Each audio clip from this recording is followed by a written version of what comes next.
ನಮಸ್ಕಾರ, ಸಿಸ್ಟರ್ಸ್ ಕಿಚನ್ಗೆ ಸ್ವಾಗತ. ಸಲಾಡ್ ಮಾಡ್ತಾ ಇದ್ದೀನಿ ಇವತ್ತು. ಮೊಳಕೆ ಕಟ್ಟಿದ ಹೆಸರು ಕಾಳಿಂದ ಯಾವ ಥರ ಮಾಡೋದಂತ ನೋಡ್ಕೊಳ್ಳೋಣ ಬನ್ನಿ. 1 ಬೌಲ್ ಆಗಷ್ಟು ಮೊಳಕೆ ಕಟ್ಟಿರುವಂಥ ಹೆಸರು ಕಾಳನ್ನು ತೊಗೊಂಡಿದ್ದೀನಿ. ಹೆಸರು ಕಾಳಿಗೆ ಬಿಸಿ ನೀರು ಹಾಕ್ತಾ ಇದ್ದೀನಿ. 4-5 ನಿಮಿಷ ನೆನಿಬೇಕು.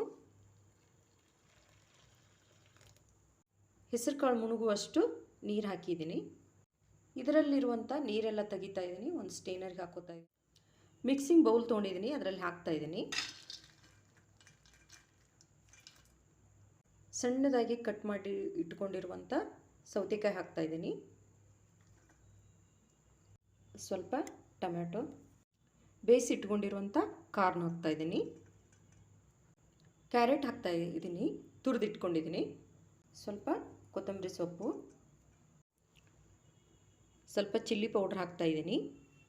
ಚಿಟಿಕೆ ಆಗುವಷ್ಟು ಪೆಪ್ಪರ್ ಪೌಡ್ರ್ ಹಾಕ್ತಾ ಇದ್ದೀನಿ. ರುಚಿಗೆ ತಕ್ಕಷ್ಟು ಉಪ್ಪು ಹಾಕ್ತಾ ಇದ್ದೀನಿ. 1 ಸ್ಪೂನ್ ಆಗಷ್ಟು ನಿಂಬೆಹಣ್ಣು ಹಾಕ್ತಾ ಇದ್ದೀನಿ. ಇದನ್ನೆಲ್ಲ ಚೆನ್ನಾಗಿ ನೀಟಾಗಿ ಮಿಕ್ಸ್ ಮಾಡ್ತಾ ಇದ್ದೀನಿ.